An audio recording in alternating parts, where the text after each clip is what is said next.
Boa noite, meus amigos. Sejam todos bem-vindos.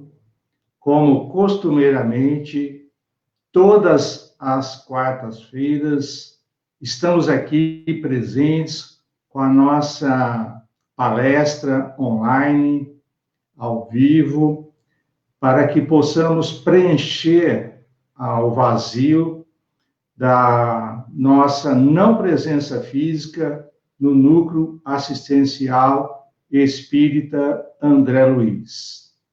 As vibrações de vocês durante toda essa palestra é importantíssima para que nós possamos estar unidos em sentimentos e em pensamentos elevados em prol da humanidade.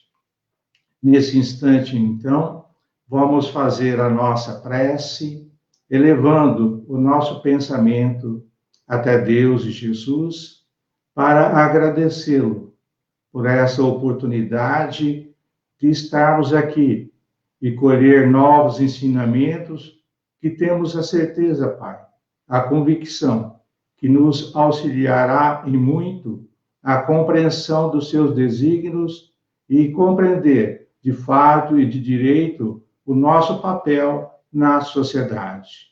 Portanto, nós só temos que agradecer. E rogamos a Ti, através da oração que Jesus nos ensinou. Pai nosso que estais no céu, santificado seja o vosso nome. Venha a nós o vosso reino. Seja feita a vossa vontade, assim na terra como nos céus. O pão nosso de cada dia nos dai hoje.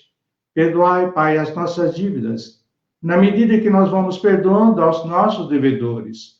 Não nos deixa cair em tentação, mas livra-nos de todo mal, e que assim seja.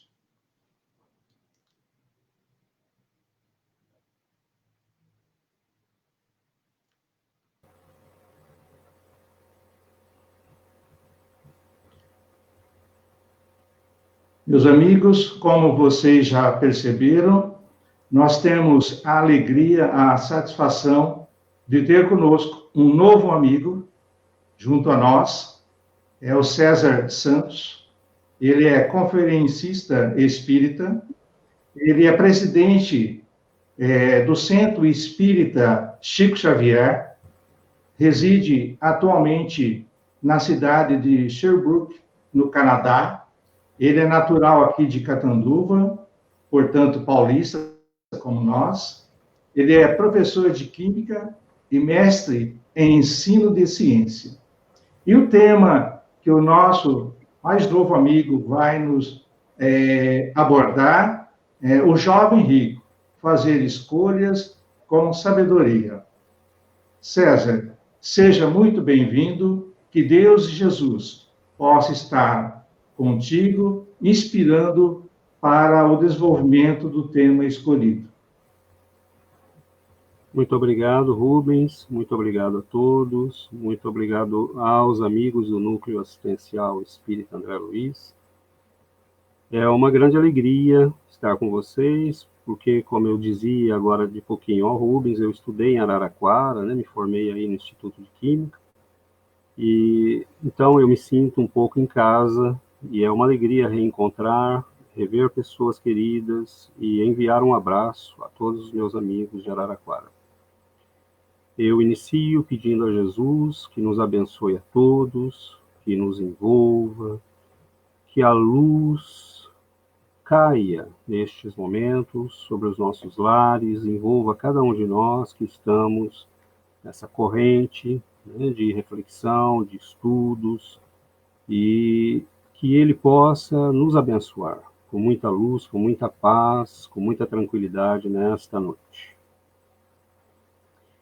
Muito bem, meus amigos. Quando nós falamos o verbo escolher, nós sabemos, né? Nós já vivemos essa situação, nós sabemos que escolher é uma das coisas mais difíceis que pode haver para o ser humano. Escolher, há vários sinônimos, né? Nós podemos dizer selecionar, optar, preferir, decidir, definir, priorizar. São sinônimos da palavrinha, né, que muitas vezes nos é tão difícil de exercer. Escolha. Eu gosto muito de decidir, definir, priorizar, porque é bem do que se trata quando nós falamos do tipo de escolha que nós vamos falar hoje.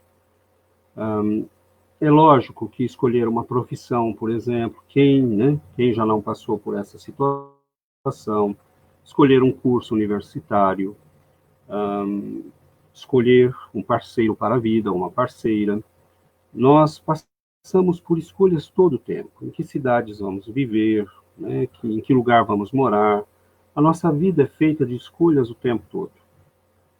Mas eu gostaria de tratar hoje com vocês de um tipo de escolha que é provavelmente muito mais importante, muito mais fundamental, porque envolve escolhas no nível da nossa espiritualidade.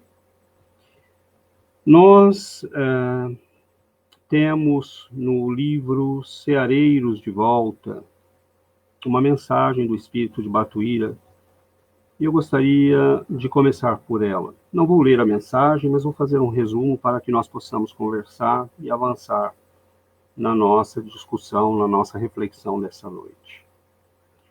Ele fala que se chama Bem-aventurados essa mensagem, e ele diz que nós voltamos para a vida material, reencarnamos e trazemos na bagagem muita esperança. É um recomeço, é uma nova etapa. Nós estamos apreensivos, estamos muitas vezes angustiados e ansiosos, mas é um recomeço. Nós normalmente viemos de um passado doloroso, viemos de um passado difícil. Normalmente carregamos dramas, histórias complicadas. Então, renascer é aquela oportunidade que nos dá a oportunidade de esquecer o passado e recomeçar um novo período, uma nova existência. No entanto, a primeira juventude ali, a infância, vai transcorrendo. Alguns de nós passamos uma infância relativamente tranquila, alguns já na infância sentem a pressão do passado e os compromissos, mas vamos imaginar que na média nós temos ali uma infância tranquila. Logo no começo da adolescência, nós começamos a sentir os primeiros lampejos, né, de velhas estruturas do nosso passado, que começam a somar ao nosso psiquismo. Então, Batuíra vai nos dizer que esses primeiros lampejos são os primeiros lampejos dos nossos compromissos, das nossas histórias do passado.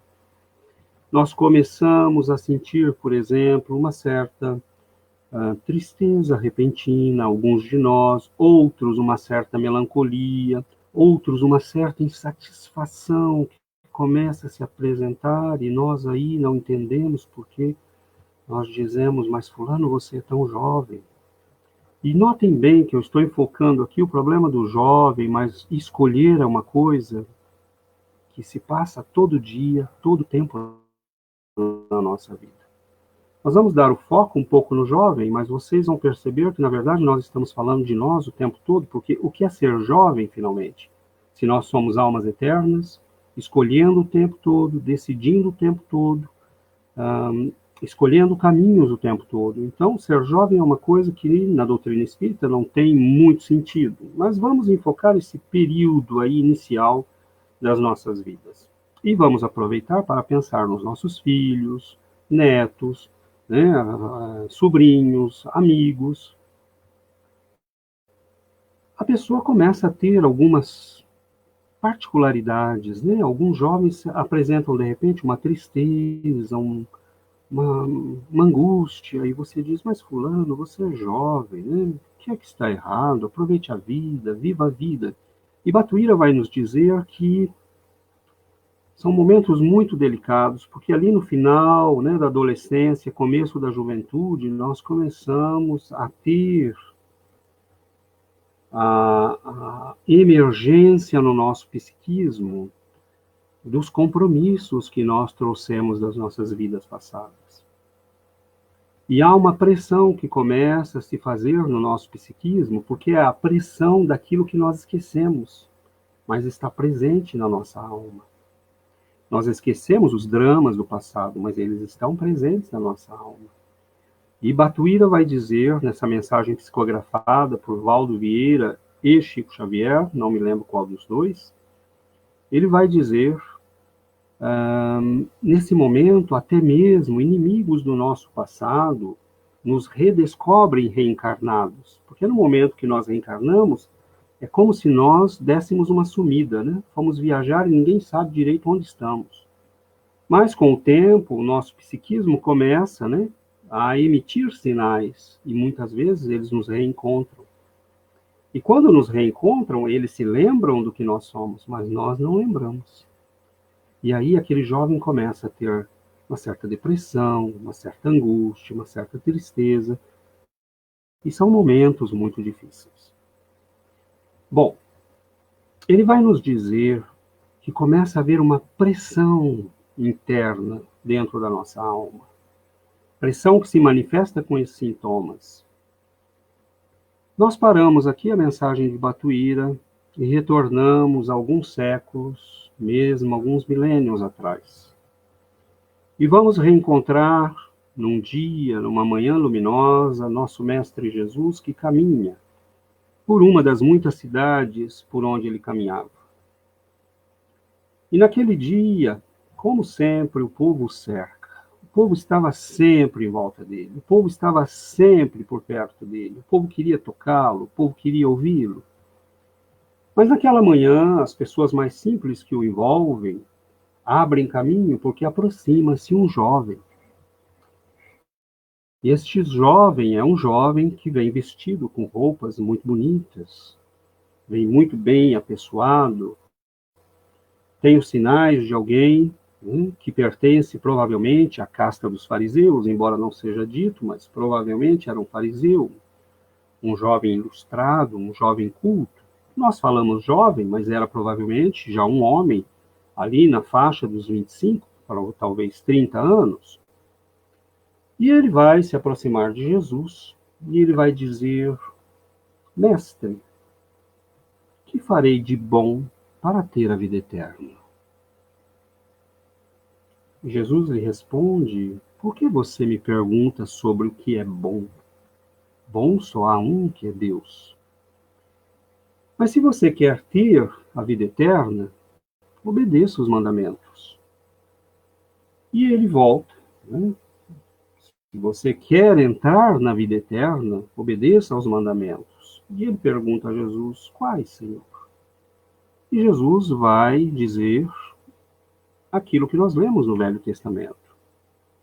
Não matarás, não cometerás adultério, não furtarás, não darás falso testemunho, honra teu pai e tua mãe, ama o teu próximo como a ti mesmo. O jovem reflete algum tempo, ele pensa, e ele diz: Senhor, a tudo isso eu tenho obedecido. Desde a minha juventude, desde a minha mocidade. O que me falta ainda?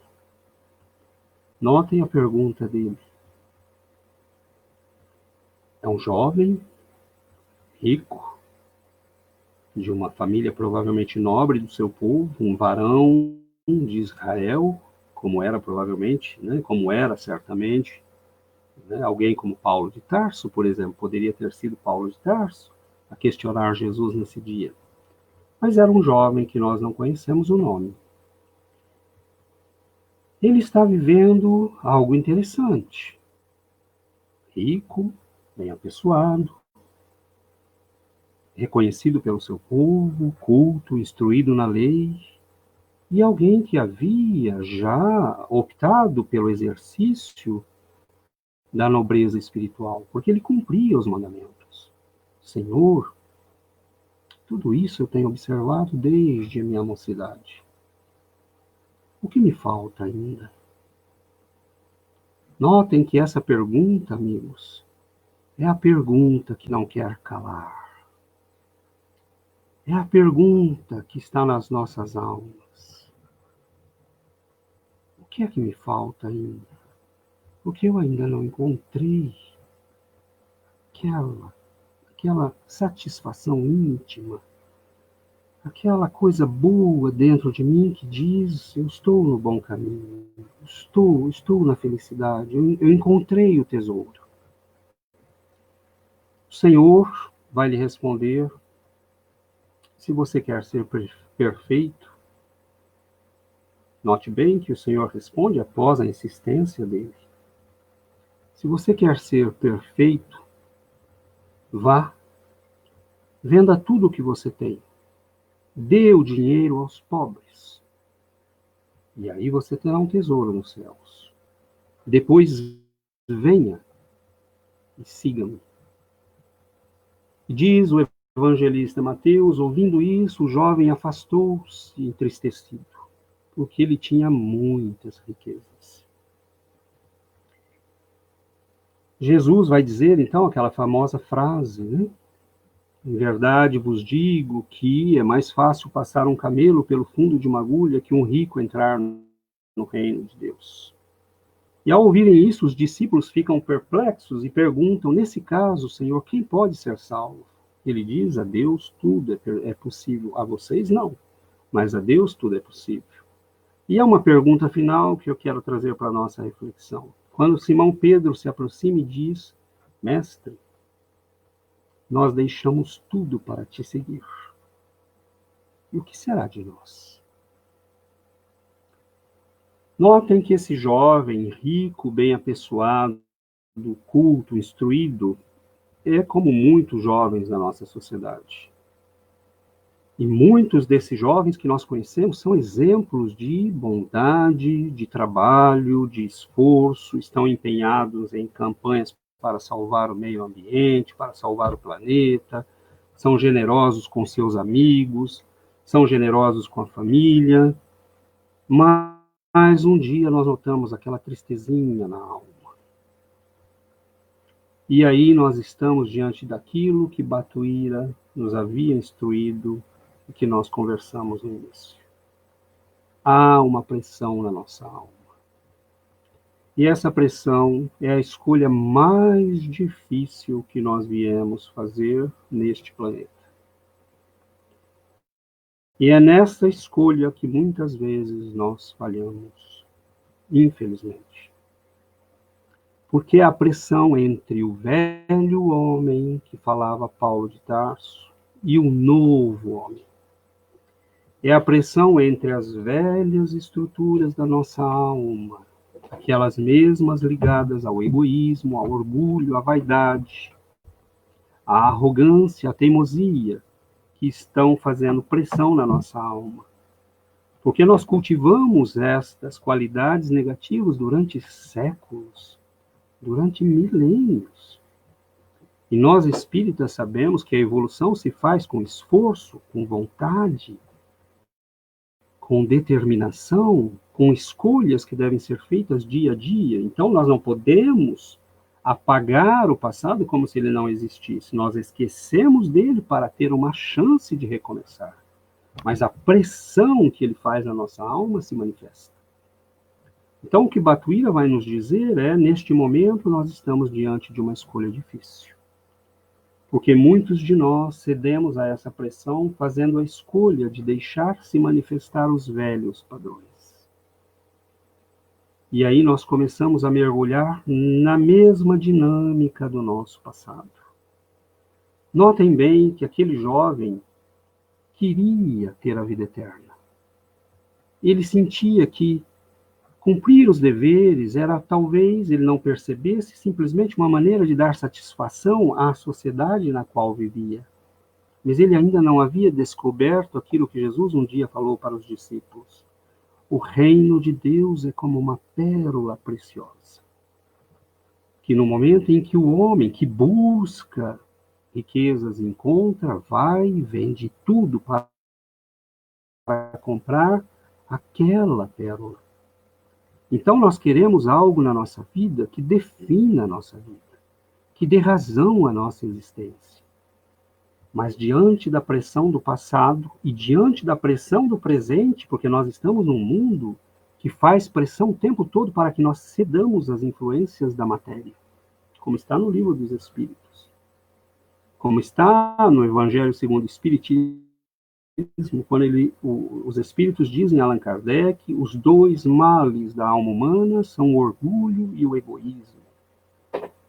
E a influência, o peso da matéria começa a fazer pressão sobre nós. Então nós temos a nossa história do passado, não é uma luta fácil, hein? Nós temos a estrutura do nosso passado e temos a estrutura do presente fazendo pressão sobre nós. Todo mundo nos diz, vá competir para ganhar, passe em primeiro, passe por cima, não tenha piedade, né? Você tem que conseguir o que você quer, não importa como, é importante ser um vencedor. Então é o mundo nos pressionando. E aí esse mundo encontra dentro de nós as velhas estruturas, aguardando para serem acionadas. Então notem que nós estamos nesse momento diante de algo muito complicado, muito difícil. Batuíra vai dizer, no final da sua mensagem, o quanto nós temos que tomar cuidado, porque no momento em que nós escolhemos o mundo e as velhas estruturas, todo aquele processo do nosso passado começa a se manifestar. E nós começamos a nos afastar daquilo que nós viemos buscar. Notem que vocês poderiam falar, César, o que é que nós viemos buscar? Meus irmãos, nós viemos buscar o novo. Porque todos esses caminhos nós já conhecemos. Onde é que nos levou o nosso orgulho? Onde é que nos levou o nosso egoísmo? Quantos dramas, quantos traumas, quantos erros, quanto nós já nos machucamos e machucamos os nossos semelhantes. Por causa do quê? Porque nós cultivamos durante milênios estas duas chagas da alma, nosso orgulho e o nosso egoísmo. Então, quando nós renascemos, nós prometemos a nós mesmos, eu vou tentar algo novo. Eu vou tentar um novo caminho. Me deixa nascer perto de um centro espírita, pelo amor de Deus, para que eu escute, para que eu ouça dos meus pais, para que eu veja na internet, na televisão, em algum lugar, para que alguém me traga esta palavra, para que eu ouça reencarnação, mediunidade, imortalidade da alma. Deus, não me deixe passar sem esse conhecimento, porque nós sabemos que senão nós vamos repetir os velhos padrões. Nós poderíamos dizer, mas então ser rico é um problema? Não. Para aquele moço, o calcanhar de Aquiles era a riqueza. Note que Jesus disse, cumpra os mandamentos. Mas cumpra com o coração, não para dar satisfação para os outros. Cumpra com o coração. Descubra no cumprimento dos deveres e dos mandamentos, a alegria que há de estar conectado às leis divinas, mas ele não sentia essa alegria. Ele sentia que havia alguma coisa que o prendia ainda, porque ele não experimentava essa alegria. Então ele pede a Jesus: mestre, o que é que me falta ainda? E Jesus, que nos conhece a todos, vai dizer exatamente o que faltava para ele. Mas e para nós, o que Jesus diria que falta? Alguns, talvez ele dirá: seja menos possessivo. Teus filhos não te pertencem, teu marido não te pertence, tua esposa não te pertence. Seja menos egoísta, seja mais generoso, aprenda a repartir. Cada um de nós tem o seu calcanhar de Aquiles, cada um de nós tem aquele probleminha. A alguns ele diria: trabalha a sua sensualidade. Como, Senhor? Praticando a abnegação, como nos vão dizer os Espíritos no Livro dos Espíritos. Qual é a melhor maneira de vencer a influência da matéria sobre nós? Praticar a abnegação. Eles vão responder: e por quê? Porque esta, dizem eles, é a virtude mais difícil. Porque é negar-se a si mesmo. E por que é a mais difícil? Porque negar-se a si mesmo é ir contra o nosso orgulho e contra o nosso egoísmo. Então é a virtude mais difícil. E como eu nego a mim mesmo? Bom, quantas horas você deu de trabalho essa semana numa instituição de caridade? Quantas horas você dedicou ao estudo? Porque o mundo diz: não perca tempo com isso. Principalmente para os jovens, né? Mas nós vemos alguns adultos tendo esse surto, né, de juventude tardia. Não, eu quero viver a vida, quero aproveitar a vida, eu fiquei responsável muito cedo. Não. O que é aproveitar a vida? É cair nos mesmos padrões infelizes que nós temos vivido há milênios. É isso que nós chamamos de aproveitar a vida. Então, ter alguns prazeres que vão durar alguns anos, talvez, e perder milênios, que é a troca que nós temos feito. E o que é que aquele jovem rico faz diante de Jesus naquele momento? O que é que ele escolhe? Paremos para pensar. Ele está diante do Mestre. Quantos de nós tivemos a chance de estar diante do Mestre? Poucos. Vamos lembrar a história de Públio Lentulus, né, que é Emmanuel, no livro há 2000 anos, que vai estar diante do Mestre por alguns segundos. E ele vai dizer: essa escolha afetará os próximos milênios da tua vida. E aquele jovem, o Mestre poderia ter dito a mesma coisa. E ele diz: amigo, o que te falta? Eu te direi: vá, venda tudo que você tem, dê aos pobres, depois venha e siga-me. Então note que pouco importa qual é o nosso calcanhar de Aquiles, qual é o nosso problema. Esses problemas vão estar sempre ligados ao sexo, ao dinheiro e ao poder. E todos eles ligados ao nosso orgulho e ao nosso egoísmo.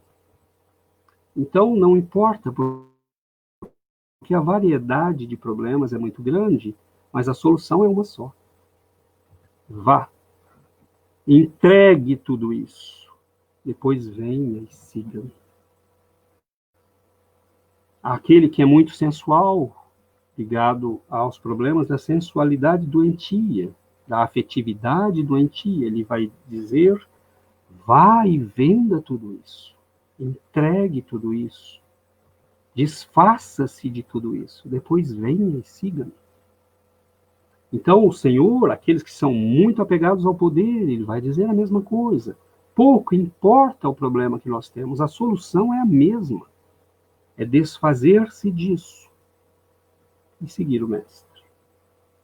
Então, quando Batuíra nos diz que aquele momento de pressão deve ser resolvido pela escolha do Cristo, ele sabe do que ele está falando. Porque ele sabe que nós já repetimos o outro caminho.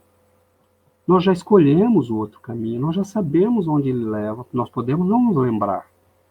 Mas quantas vezes nós, diante do Mestre, temos escolhido partir com tristeza, porque nós tínhamos muita coisa. Uma ilusão, né? Uma terrível ilusão, porque nós, espíritas, sabemos muito bem que nós não temos nada. O nosso corpo pertence a quem? Ele não nos pertence. Ele é um empréstimo. O nosso dinheiro, posição social, pertence a quem? Uma pequena veia no cérebro que explode e nós viramos um vegetal. O que é que nós temos? O que é que realmente nos pertence? Por quantos anos aquele jovem aproveitaria a suposta riqueza que ele possuía? Ele vai numa direção e o mestre vai na outra. Quantos e quantas vezes nós temos feito a mesma escolha quando ele nos diz: vai, vende tudo e siga-me.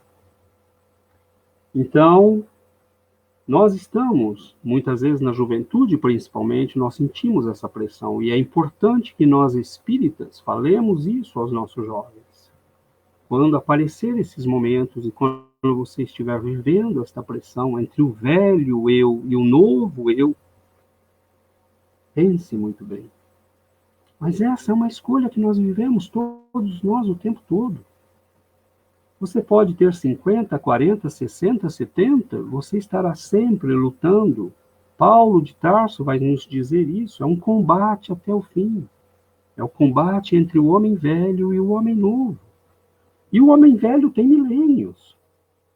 O homem novo é uma criancinha querendo crescer, que nós ainda estamos amamentando, porque ele é muito fragilzinho. O homem velho é uma criatura viciada de milênios, e nós estamos tentando disciplinar. Então é uma luta constante, é uma escolha, todo dia para nós é uma escolha, entre o velho e o novo, entre a criatura monstruosa do nosso passado, que fez erros, cometeu desatinos, e aquela criatura que quer entrar na vida eterna, como disse aquele jovem. Mas, Senhor, o que me falta? E esta é uma pergunta que nós devemos fazer para o Mestre. Nós ouviremos a resposta, porque nós conhecemos qual é o nosso calcanhar de Aquiles. Nós sabemos quais são os nossos problemas. Nós sabemos onde dói o nosso calcanhar, onde aperta o nosso sapato. Então, é uma escolha permanente. É uma escolha permanente que nós fazemos. Mas quando nós escolhemos seguir o Cristo, nós estamos diante daquilo que dizia Paulo, né? Deixai a antiga maneira de viver e despojai-vos do homem velho. Ele vai dizer isso em Efésios, capítulo 4. Notem bem, deixai a vossa antiga maneira de viver e despojai-vos do homem velho. É perfeito. Despojai-vos. É o que Jesus disse àquele jovem. Vai, vende tudo. Dá aos pobres o dinheiro. Vem e segue-me. Nós vemos aí que quando nós conseguimos fazer uma escolha, nem que seja provisória, né? Porque muitas vezes nós começamos, aí tropeçamos e depois descobrimos que não, meu Deus, eu preciso voltar e retomar o caminho. Quantos de nós já passamos por isso? Não importa. Todo dia é um dia de juventude para a alma eterna. Deus não conta o tempo. E nós somos eternos. Então, eu comecei, mas eu parei. Agora, não, é o tempo. Agora é o tempo. Este é o momento. E nós vamos perceber que este homem novo que Paulo de Tarso fala, deixai a vossa antiga maneira de viver. Ele não está falando antiga destes dias, não. É antiga de milênios.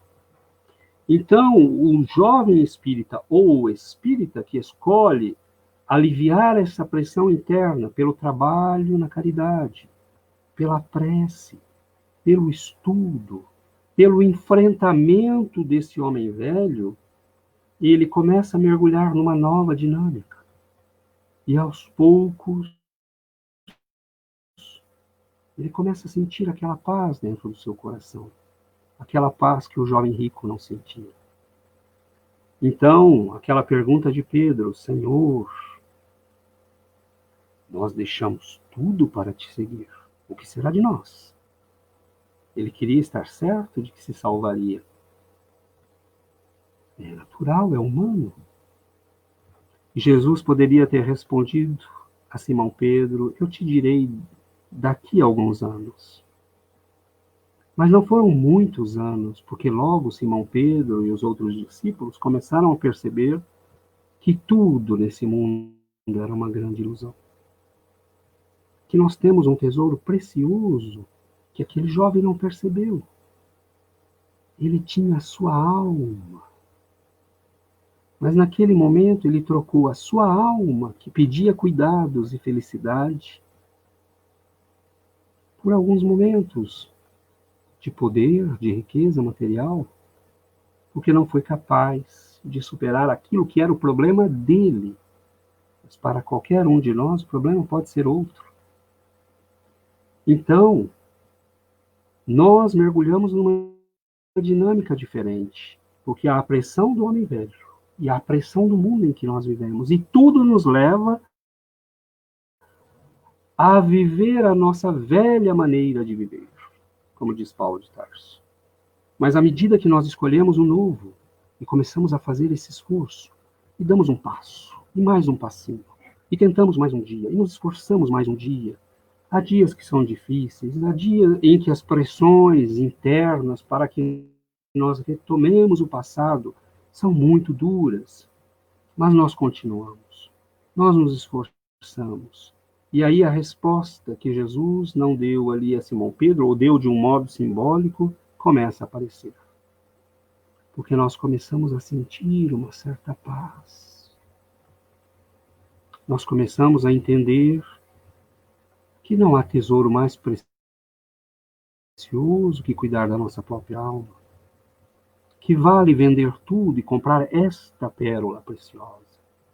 Então nós começamos a fazer a distinção entre ter e parecer e ser. Nós escolhemos o ser, não mais o ter e o parecer.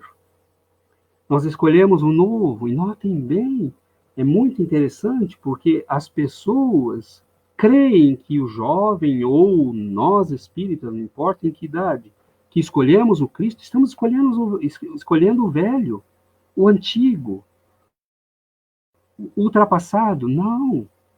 Nós nunca conseguimos, nesses milênios, viver plenamente esse cristianismo que o Cristo veio nos trazer, essa mensagem de amor, de libertação, de autossuperação.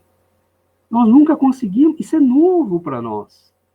É exatamente isso que nós nunca tentamos. O resto nós conhecemos.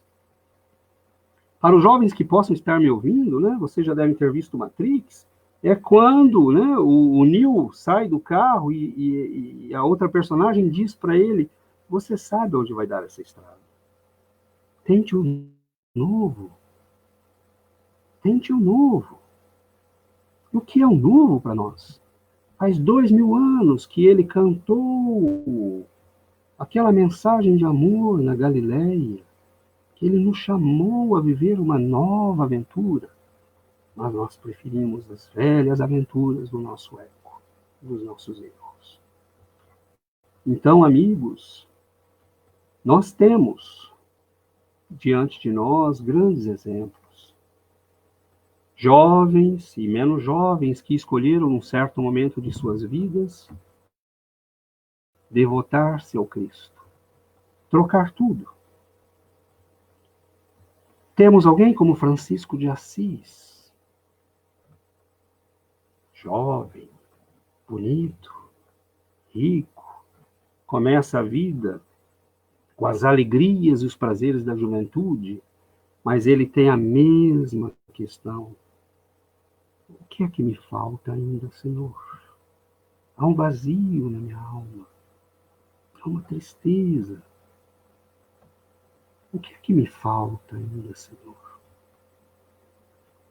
E Jesus vai mostrar-lhe o que lhe falta, e ele devota toda a sua vida aos miseráveis, aos leprosos.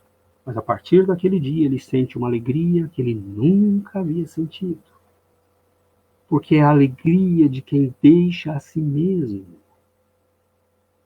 É a alegria de quem muda um padrão, que é o padrão de entregar-se sempre ao nosso ego, sempre ao nosso egoísmo, sempre ao nosso orgulho. Nós vemos, poucos anos depois de Francisco de Assis, ali na própria região, na cidade de Folínio, uma jovem senhora de 20 anos, casa-se, chama-se Ângela, é bonita, uma moça linda, casa-se com um homem muito rico, ela é também muito rica, tem filhos, mas ela gosta da vida em sociedade, ela gosta dos prazeres, de olhar para os outros homens e provocar. Ela gosta daquela vida de opulência social. E aos poucos ela começa a sentir uma grande tristeza. Uma grande tristeza. O marido morre, os filhos morrem, e a sua tristeza é infinita. São Francisco de Assis lhe aparece numa noite de muitas lágrimas, e ali ela entende. Vai devotar os próximos 20 anos, ela tinha 40 anos. Vai devotar os próximos 20 anos ao Evangelho e aos pobres. Foi, vendeu tudo que tinha, literalmente. Deu aos pobres e internou-se num convento, onde foi tratar os miseráveis e os leprosos. Mas, mais perto de nós temos ali, numa pequena cidade de Minas, um jovem de 17 anos que começa na mediunidade. Não sabe muito bem o que está acontecendo. É um jovem muito simples, não tem educação. Fez até a 4ª série do primário, mas ele começa a receber belíssimas páginas. E nós temos na doutrina espírita quantos jovens começam a falar na mocidade, a dar a evangelização, a fazer palestras, um trabalho mediúnico. E daí a alguns anos a pressão do mundo é tanta e a pressão interna é tanto que eu acho que eu preciso viver a vida. Aquele jovem de 17 anos se chama Chico Xavier. E ele vai abnegar-se, negar a si mesmo durante 75 anos de trabalho no Evangelho, para nos trazer o Consolador prometido por Jesus. Porque Allan Kardec codificou a doutrina. A obra de Chico Xavier decodifica a doutrina. E nós podemos entendê-la lendo. E nós não estamos mais sós. Todos nós podemos abrir um livro da mediunidade de Chico Xavier e nós estamos em boa companhia. O Mestre está conosco. Mas foram necessários 75 anos de abnegação. Alguma vez nós vimos aquele homem triste? Francisco de Assis, alguma vez nós o vimos triste? Ninguém conta isso na história. Porque mesmo as tristezas e as agruras da vida não são nada quando nós estamos em paz. Quando o nosso coração descobriu o Senhor e devotou-se a Ele. Nós somos do interior de São Paulo e eu caminho para o final da nossa preleção. Nós podemos lembrar Caibar Schutter, jovem, vivendo a vida no Rio de Janeiro, noitadas que terminavam na praia, até o momento em que a ameaça da tuberculose o chama à realidade. E o mesmo vazio na alma o chama à realidade. E quando o médico lhe diz, escolha, meu jovem, ele vai para o interior de São Paulo, para o grande sertão do interior de São Paulo naquela época. E ali começa uma obra de dedicação e de trabalho, que foram décadas de serviço ao Senhor e a todos nós, que provavelmente conhecemos o Espiritismo no interior de São Paulo, graças ao trabalho desse homem notável. Então, amigos, nós estamos diante de uma escolha todos os dias. E nós vemos, para encerrar, nos antigos escritores cristãos, eles separavam o que eles chamavam de os santos em duas categorias. Ali nós falamos do período dos primeiros 4 séculos do cristianismo. Eles diziam que havia os santos, que eram os mártires, que nós podemos dizer foram aqueles que viveram ali entre 33, quando Jesus, o primeiro mártir, depois Estevão, são sacrificados, Tiago e outros, até o ano de 312, quando Constantino vai aceitar o cristianismo como religião do Estado. Centenas, milhares mesmo de pessoas morrem escolhendo o Cristo. Mas há um outro tipo de santo que eles vão dizer, vão chamar de testemunhas ou confessores. Aqueles que confessam o Cristo com suas vidas. E São Bernard de Claraval vai dizer: o mártir sofre e dá um testemunho imediato. Mas um confessor, alguém que testemunha, ele vai sofrer todo dia. E é muito difícil, porque às vezes é um sofrimento quase de décadas. Chico Xavier negou-se durante anos. Eurípides Barçanufo começa jovem e dedica-se inteiramente à causa, ao ponto de morrer numa pandemia. Nós vamos encontrar pessoas que vão devotar suas vidas em asilos, em creches, e vão sofrer um pouco a cada dia. As pequenas agulhadas de que nos fala o Evangelho segundo o Espiritismo. Mas isso é testemunhar o Cristo. Mais importante, nós não aguentamos mais a nós mesmos, meus irmãos. Essa é a verdade. A nossa tristeza vem do fato de que nós não aguentamos mais a nós mesmos. Nós temos que fazer uma escolha diferente. E essa escolha passa por negar a nós mesmos. Nós temos feito essa velha escolha do nosso ego e do nosso egoísmo e do nosso orgulho há muitos séculos. Mas esses exemplos que nós citamos são testemunhas de uma escolha diferente. De uma escolha que é dizer: chega, eu não aguento mais caminhar nas trevas. Eu não aguento mais a mim mesmo, fazendo sempre os mesmos erros, as mesmas escolhas equivocadas. Eu quero um caminho diferente. Então, reflitamos nesses exemplos belíssimos que nós temos diante de nós. E ninguém está falando que é fácil. Se desfazer do homem velho, despojai-vos de tudo, não é fácil. Mas nós já conhecemos o outro caminho. Nós já sabemos aonde ele leva.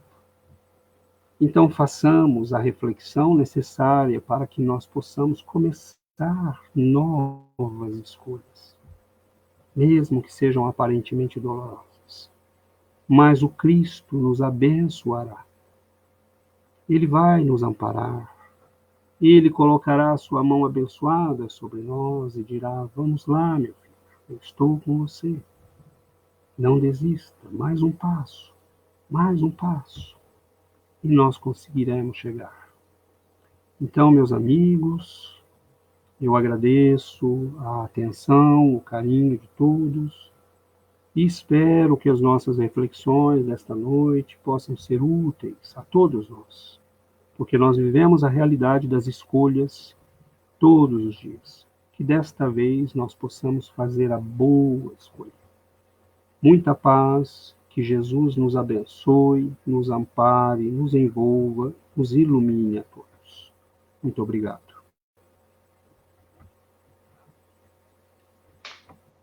Nossa gratidão, César, muitíssimo obrigado pela sua explanação.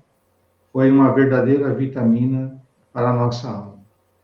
Que Deus e Jesus continue te inspirando através dos amigos espirituais para levar essas palavras, esses ensinamentos a todos nós, a todas as pessoas.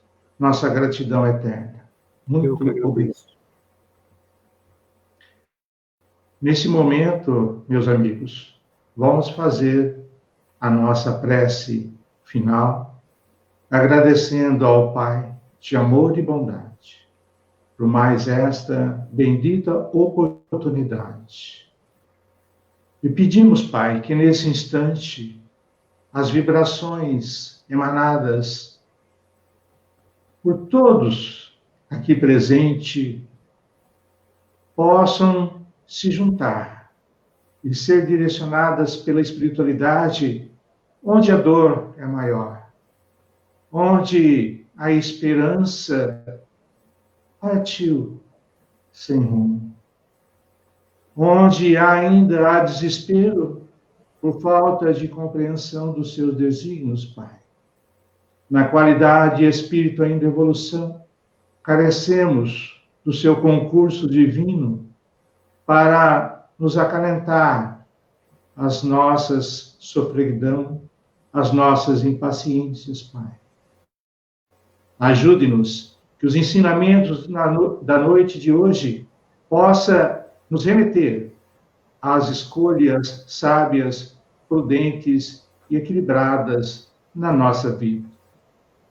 E que nesse instante grave do contexto mundial, Pai, que os amigos espirituais possam vibrar intensamente para que o bem possa sempre vencer o mal. E que assim seja.